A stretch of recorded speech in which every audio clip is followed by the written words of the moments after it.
the guinea's laid another egg. She lays them in random places. They'll be next to a brick or sometimes just out in the middle of the floor there. Not real sure what she's thinking. And looks like somebody got a couple eggs yesterday, so. I know my wife grabbed some eggs while she was out here yesterday, so. Usually they lay 4 a day, and then the guinea will lay every other day. I think we've only got one guinea hen in there. I think the others are roosters. Time to check on the barn cats.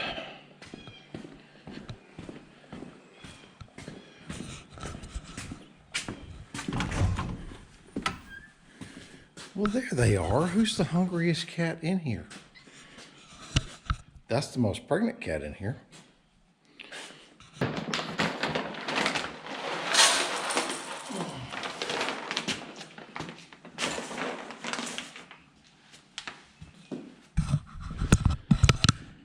All right. So we adopted 4 barn cats from another farm they had them down at the swap meet. We're just trying to get rid of them. Got 4 females. Apparently, this one is the mother to at least 2 of the other ones. And she showed up pregnant. We've had them for about a month. They're all good cats. I mean, they've kept the mice run out of this barn, which really needs to be cleaned out. But so far, only one of them actually wants to be social. But I don't care if they're social or not, as long as they're out here killing rats. They go back and forth between this barn and the green barn. I haven't seen them at the horse barn, but that's okay because Skippy, the little red mini, and the donkey and the goats will get after any dog or cat. I've had the other cats up there that we had before, and they get after them and run them off. So there's really no point in going up there. I want them to hang out here and keep the mice out of this barn, because that's where all my equipment is, and the green barn where the tractor and my hay is. Texas got his head stuck out the window. He's been telling me how late I am. Normally he gets fed before now. But I was trying to wait till the sun came up a little bit so I'd have some filming light. Normally when the, pre-dawn, when the sun's coming up, I can see just fine, but the camera can't see anything, so I figured I'd wait just an extra 20-30 minutes this morning so I could have a chance to make another video. Let's see if these are still clean. Yep. This time of year I get so much pine pollen and stuff out of this tree that I've started emptying the water tanks pretty much every afternoon. That way I don't have to fill them up in the morning, or I have to fill them up in the morning, but I don't have to clean them again in the morning, because there's so much trash in them right now that there's no point in even, trying to not fill them up every day with clean water, because I don't want the horses drinking that stuff.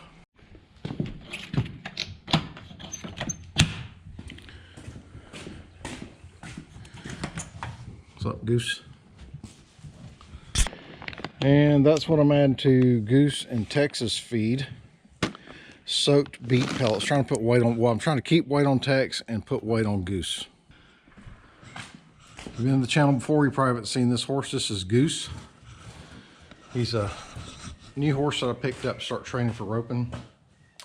He's done pretty good on the roping dummy. We'll see how he does on live cattle. Haven't had a chance to take him to the arena for live cattle. Had him for a couple of weeks, but hopefully we'll be going tonight and we'll see how he does then. And yes, I know my barn is a mess. My tack room, my feed room. Tack room's not bad. Feed room's kind of a mess.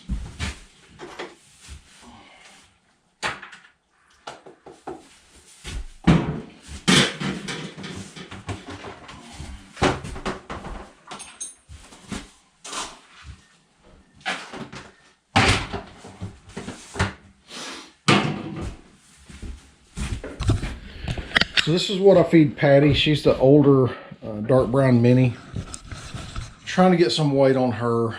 Her owner wants to, get her on a special diet, see if we can get some weight on her, because she's up in her 20s. She's a little on the thin side, but she actually gets around pretty good. grazes, she still has good teeth, so that's good. This is Texas Mix. That is beet pulp, alfalfa, and senior feed. He has no top molars, so even at 21 to 22 years old, he's got the teeth of a little old man. So he gets his food completely soaked so that he doesn't have to chew it. And then I soak some beet pulp for Goose, just because Goose needed to put some weight on whenever he got here. And beet pulp is a really good way to do that. And of course, I will mix, in his, I will go ahead and mix his sweet feed and some oil for his coat, because his coat's a little bit on the dull side. And Dactyl is one of the best things I found for that, so I'll put some in his feed.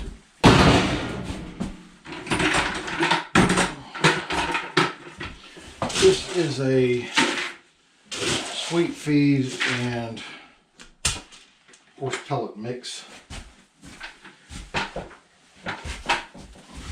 Couple of pumps of DAC oil. So I probably need a new bottle of that.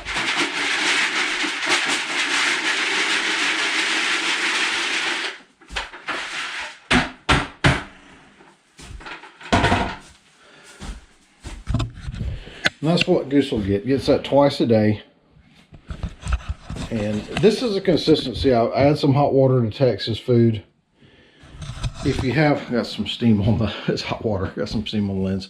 If you have an older horse that doesn't have good teeth and they're having trouble putting on weight, if you will soak their food overnight, feed them twice a day, soak it all day and then soak it overnight, you can put weight on him. He's probably put on 75 pounds since he went to the vet, 3-4 months ago. So he's put on some good weight without, you know, just packing it on with one of these calorie boosters that you dump in their feed. I don't really like that. Beets are natural. Alfalfa's natural.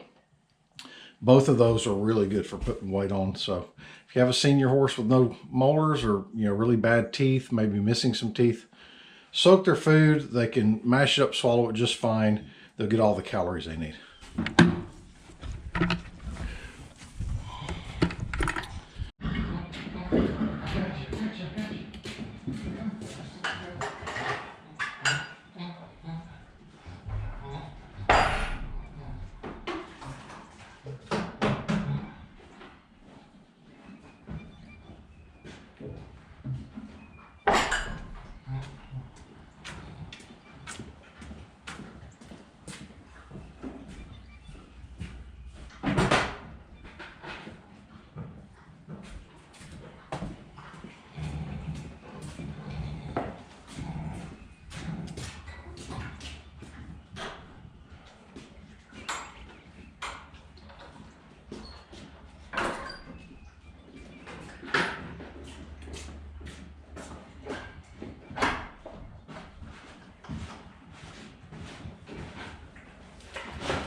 Being a problem this morning.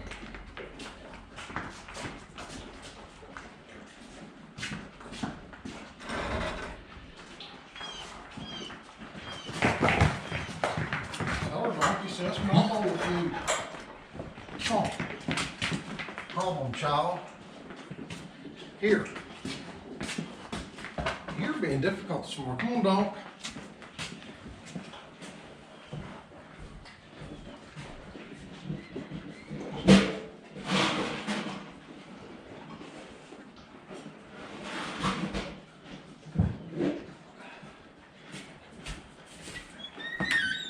Here, donkey, I'll bring your bowl to you. Woman, come outside, take your bowl of food. I know it there.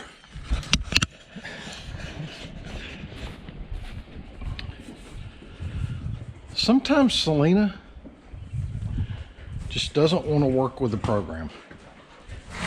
She decided this morning she was going to run everybody else off of their food, then come out and run Donkey off of his food, which you saw he ran and crashed into her because he ain't having that. But sometimes, especially, it seems like it's mostly mares that I get this attitude from. Of course, I don't keep any stallions or colts. They do have attitudes as well, but sometimes these mares will just get in a mood and they do what they want to do at that point. And I guess today she decided that nobody else needed to eat any food and she was going to take all of it. Whenever I pushed her back out off of the other's food, she decided to go out and take Donkey's food. One of the things I have to do this morning is shovel all of that sawdust into here. And there's the shovel. And yes, I know it'd be much easier if I had a dump trailer, but I don't. And the shovel's $50, so that's that. When you're soaking food for one with no teeth, you'll get that a lot. They'll get a big mouthful, tilt their head back so it's easier for them to swallow. And he's got all of his teeth in the front just fine, and he's got bottom molars. But his top molars, when I went to have his dental done, were so worn down that basically he wasn't grinding any grain with them. That's also why he gets peanut hay. And the soaked alfalfa is to replace the hay because he simply can't chew up, especially like Bahia or coastal Bermuda for that matter, because of the stems in it. So he gets peanut hay because it's got hollow stems. It's easy for him to crush. He can eat that just fine. Now for the real problem children, time to feed the goats. This time of year before summer, you know, when all the brush is coming in, the grass is coming in, I will give the goats half a scoop of corn scattered out and then half of the ration of grain that they get in the afternoon. And the corn really on the cold mornings it gives them something to do, which keeps them out of the horse barn, but more importantly it gives them a kind of a fuel source. So they really like it. People say don't give it to goats because it wears their teeth down. Everything they chew wears their teeth down. Peter goes in there and chews on the tools, the metal tools. He'll chew on the plastic bin. I can't imagine that corn is any worse for their teeth than that. Let's get the corn. It's interesting holding this with one hand and throwing corn with the other.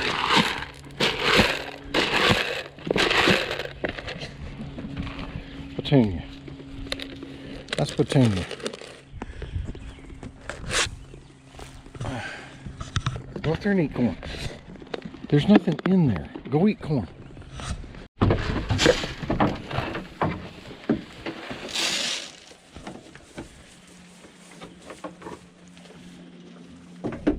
All right, now that the goats are finished eating, got the minis out.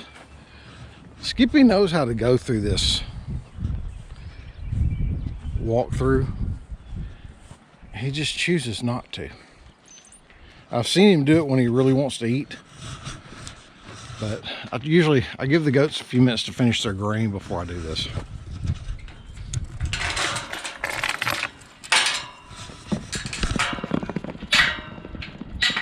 There it is. Donkey's still in a bad mood from Selena trying to take his food away from him, and Patty moving at breakneck speed across the pasture. We'll just give these a quick rinse.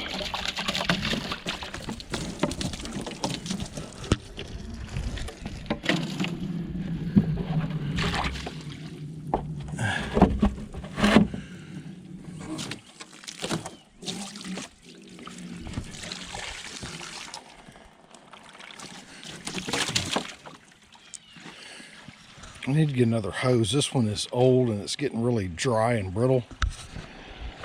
Really hard to keep it in the trough. While I'm waiting on that to fill up, go ahead and let Nugget out. He's keeps sticking his head over there trying to get to Texas food.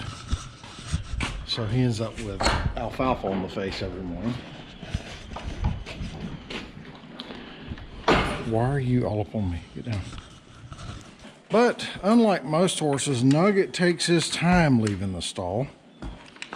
And I usually give him the decision if he wants to come to the other side. If he thinks there's leftover goat food, he's gone.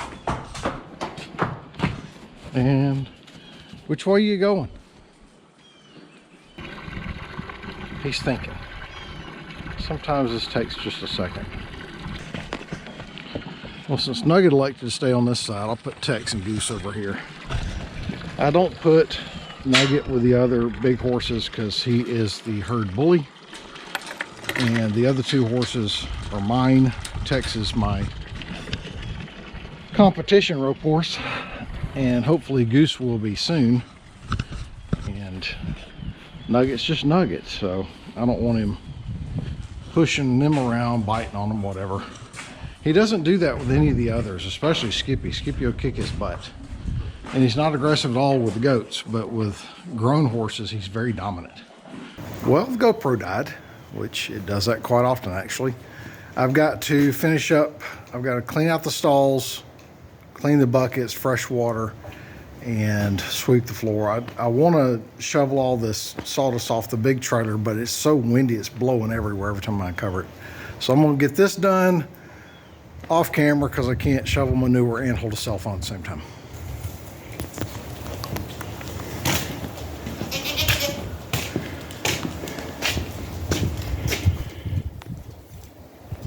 Well, barn chores are all finished. I don't know how well you can see down through here with the sunlight. But stalls are clean, added some more sawdust where it was needed, clean water. I was thinking about getting the tractor and cutting up some more of the down pine trees. I can't cut any of the stuff that's dead and standing when it's this windy because it's just too dangerous. Those trees have a real propensity to break near the top or sometimes 20 or 30 feet from the top, and then it comes crashing straight down where you're standing. So really you want to pick a day where you don't have a lot of wind and the animals are up so I can drop them where I want to. And even then with dead pine trees, it's still a big risk, but it's got to be done. I've got 1, 2, 3, 4, 5 that are dead and laying on other trees now. I'll have to get the tractor and pull those down. The other ones that are on the ground, I can just go ahead and cut up. I've cut up, like I said, about a dozen of them. So I may do that. I'll get the other camera out for that if I do. Until next time though, thanks for watching.